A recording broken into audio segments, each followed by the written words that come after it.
Bonjour et bienvenue sur l'espace dédié à la mécanique universelle, le site mécaniqueuniverselle.net,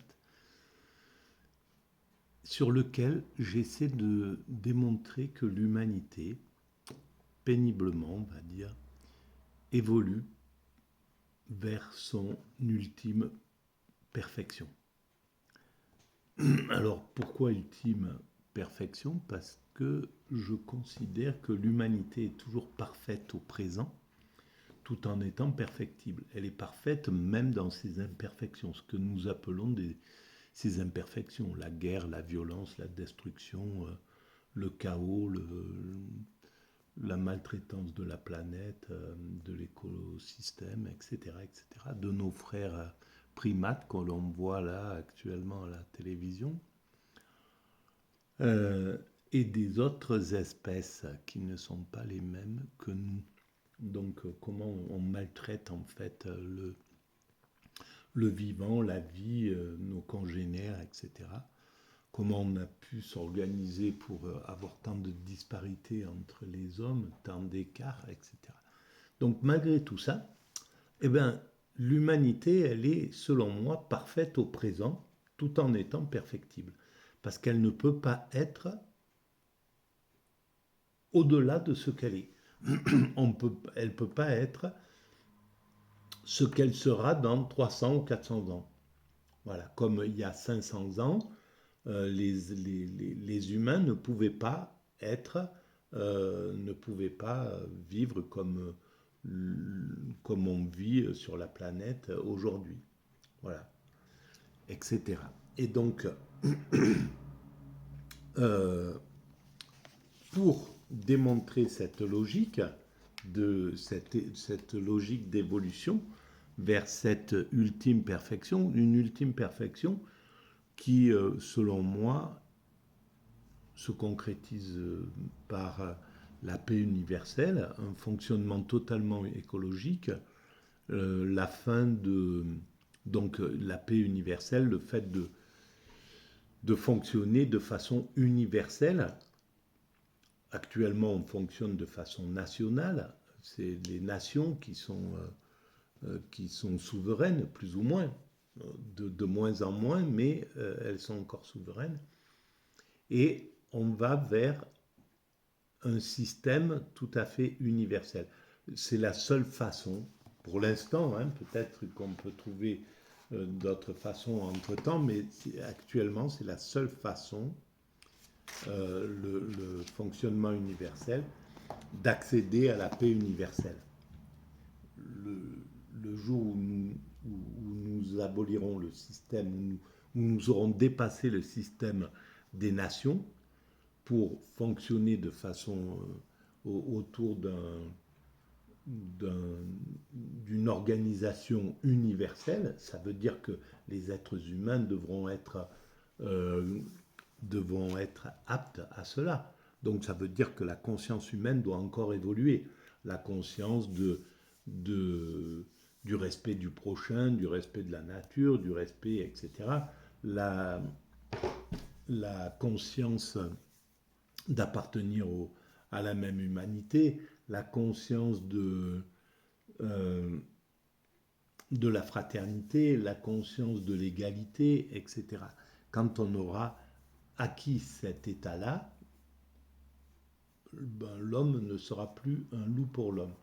Et on aura atteint cet état que je pense arriver dans quelques siècles maintenant. On a fait le plus grand chemin entre, voilà, il y a 300 000 ans, comment fonctionnaient nos ancêtres, et aujourd'hui, on a fait un grand chemin vers l'unification. Voilà. Alors, euh, pour préciser cette théorie, je m'appuie sur des ouvrages comme celui-ci, là, que j'ai acheté hier, Aristote, Éthique à Nicomaque. Alors, comme d'habitude, ce que je fais, c'est que je picore et je commente. Voilà. J'analyse, je commente, je réfléchis, mais toujours en lien avec cette théorie que je développe. Alors là, je voulais lire, j'en suis au chapitre j'ai commencé d'ailleurs sur la 11e partie, le chapitre qu'il consacre au bonheur, notre Aristote. Alors je vais lire, je vais commencer à lire le 4, bonheur humain et bonheur divin. Donc, selon moi, l'humanité évolue vers son ultime perfection, et cette perfection, c'est l'accession à l'extase facile. L'extase facile, c'est le bonheur suprême, le bonheur achevé, le bonheur total, le souverain bien. C'est également l'extase, c'est également le nirvana, l'éveil, peu importe comment on appelle cet état de conscience surélevé, sublime, je ne sais pas comment on pourrait dire, qui n'est pas l'état de conscience ordinaire qu'on utilise pour construire la vie, pour vivre, pour échanger, pour partager, etc. On est dans un état de conscience particulier, c'est le nôtre. Et l'état d'extase, c'est un état radicalement différent de celui-là. C'est un état qui nous met en osmose avec l'ensemble de la création. Alors je l'explique dans différentes vidéos, hein, et sur la mécanique universelle, mais en fait ça nous met en osmose avec ce que Spinoza appelle la nature, c'est-à-dire le tout, et en fait qui est le divin. C'est là que se situe le divin, dans la création. Peut-être qu'il a une autre... qu'il existe sous une autre forme en dehors de la création. C'est possible, peut-être, mais en tout cas, c'est lui qui a pensé la création, qui a fabriqué la création, qui a fait la création, qui a mis en œuvre, qui n'a pas fabriqué, mais qui a mis en œuvre cette création et qui constitue cette création. Cette création est entièrement faite de ce principe qui a mis en œuvre l'univers. Et donc il est dans cet univers. Il constitue tout ce qui est cet univers, les planètes, l'air, l'eau, la pierre, les arbres, la vie, et nous-mêmes. Donc nous sommes constitués de ce divin. Dans la conscience ordinaire, on n'en a pas conscience, qu'on est une partie de ce divin. Par contre, dans la conscience extatique, notre corps comprend, notre corps est en fusion, c'est pas qu'il comprend intellectuellement, mais notre corps se trouve en fusion avec la totalité, donc avec le divin. Donc notre corps, notre esprit devient divin et est incarné par cette puissance créatrice, comme si le divin prenait possession de notre esprit devenu vide, parce que dans l'état d'extase, l'ego est parti, donc l'esprit est comme vide, disons, et c'est le divin qui prend la possession de l'esprit. Et donc, dans cet état-là, on n'est plus qu'en état de contemplation, on n'est plus en état de projection, de réflexion, d'analyse, etc. C'est quand on sort de cet état qu'on peut comprendre ce qui s'est réellement passé. Alors, je vais commencer à lire, et puis s'il y a quelque chose à dire. Voilà, c'est le sous-chapitre 4, bonheur humain et bonheur divin. Le bonheur divin. Mais pareille existence dépasse peut-être ce qui est humain. Voilà. Pareille existence, c'est-à-dire... je vais lire un tout petit peu au-dessus. C'est-à-dire que tous les autres traits qu'on attribue aux bienheureux Alors pourquoi il parle du bienheureux? On va monter un peu plus haut. Conclusion. Donc, parmi les actions vertueuses, celles qui se manifestent dans la politique ou la guerre ont l'avantage de la beauté et de la grandeur, mais elles excluent le loisir et poursuivent une certaine fin, c'est-à-dire ne sont pas appréciables par elles-mêmes. L'activité de l'intelligence, en revanche, se distingue, semble-t-il, par son sérieux, puisqu'elle est méditative. Elle ne vise en dehors d'elle-même à aucune fin et elle a son plaisir propre. Ça, c'est l'état d'extase. Celui-ci contribue d'ailleurs à accroître l'activité. Elle semble par ailleurs avoir aussi pour caractère d'être autosuffisante, d'être un loisir et d'être inusable à la mesure humaine. C'est-à-dire que tous les autres traits qu'on attribue au bienheureux sont visiblement les traits que comporte cette activité-là. Dans ces conditions, voilà donc l'activité qui devrait être le bonheur achevé de l'homme si elle a duré. Voilà. Dans ces conditions, voilà donc l'activité qui devrait être le bonheur achevé de l'homme si elle a duré suffisamment longtemps pour faire une existence achevée. Rien d'inachevé n'entre en effet dans les composantes du bonheur.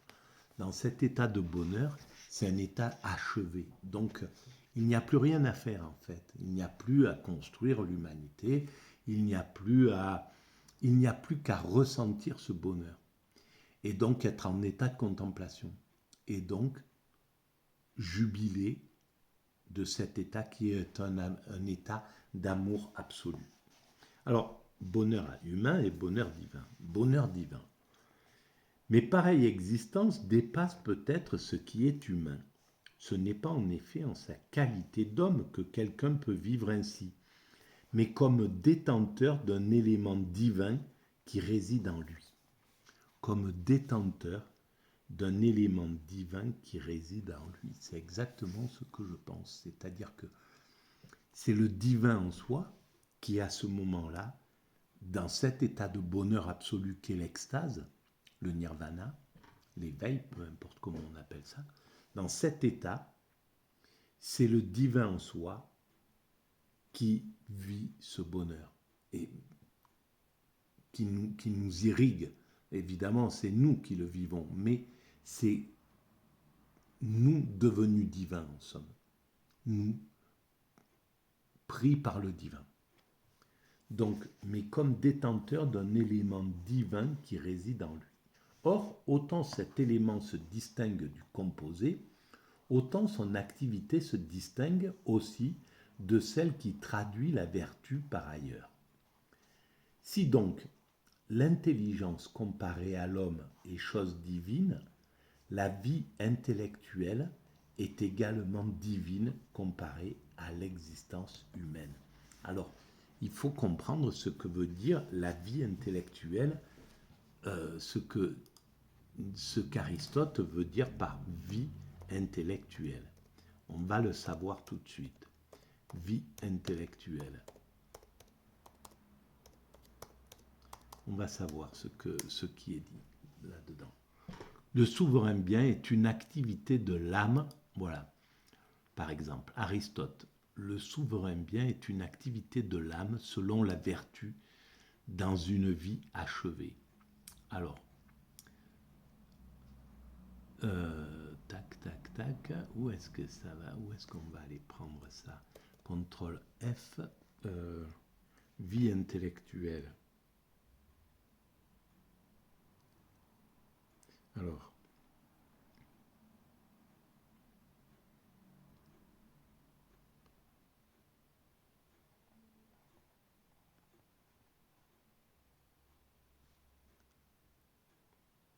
vie intellectuelle.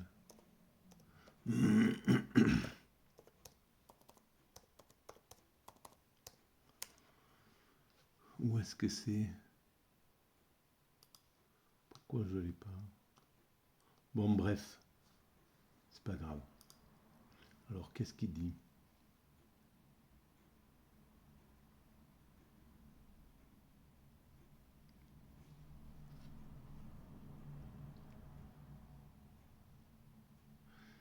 c'est de dire que son être ne peut s'accomplir dans une seule forme de vie, la vie intellectuelle.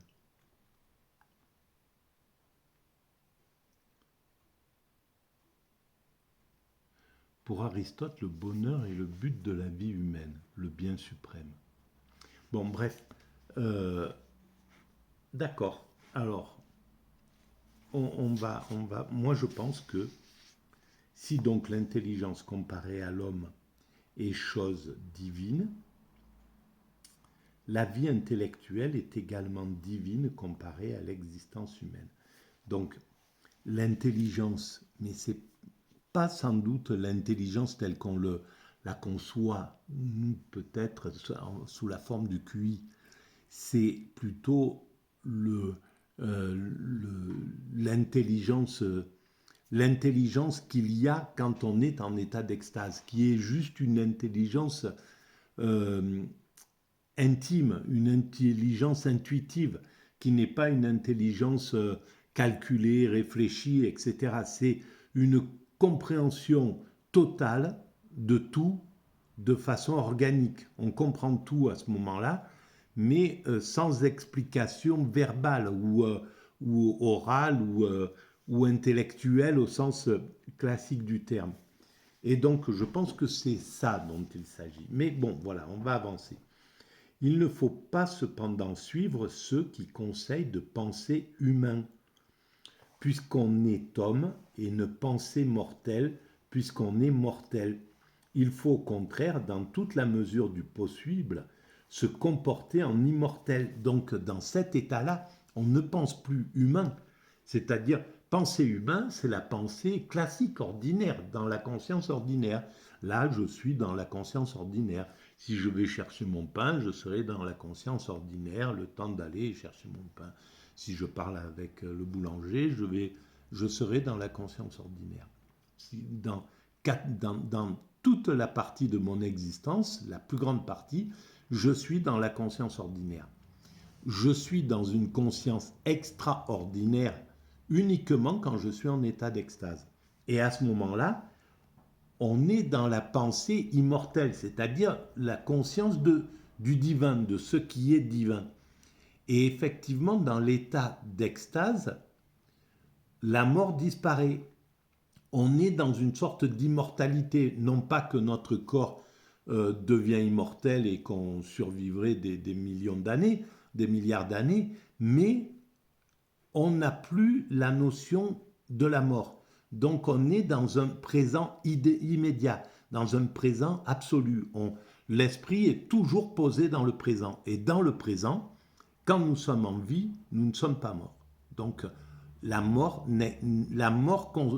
n'existe que dans le futur. Dans le futur, même si la mort doit arriver dans une heure, c'est plus tard, c'est pas dans l'état d'immédiat.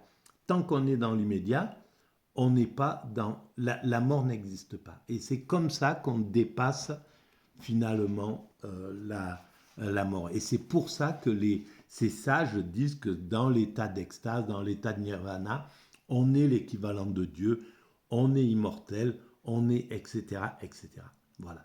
C'est pas quelque chose c'est pas des réflexions stupides, c'est des réflexions qui sont nées de l'expérience de l'extase. Quand on a fait l'expérience de l'extase, c'est mon cas, accidentellement, quand on a fait l'expérience de l'extase, on comprend que on est posé dans l'immédiat et qu'il n'y a plus aucune crainte. Toute peur disparaît, tout simplement parce que dans l'immédiat, il n'y a pas de projection. La peur, c'est des projections. Qu'est-ce qui va m'arriver si je fais ça, si je vais là-bas, si je fais ci, si je fais ça? C'est des projections. Mais s'il n'y a pas de projection, si le cerveau n'a plus de projection, n'anticipe pas, n'a plus d'intentionnalité, à ce moment-là, il n'a plus aucune crainte. Et pour avoir vécu ça, je sais qu'il n'y a plus aucune peur dans l'état d'extase. Voilà. Je vais arrêter là pour cette vidéo et on continue dans la lancée. Merci de votre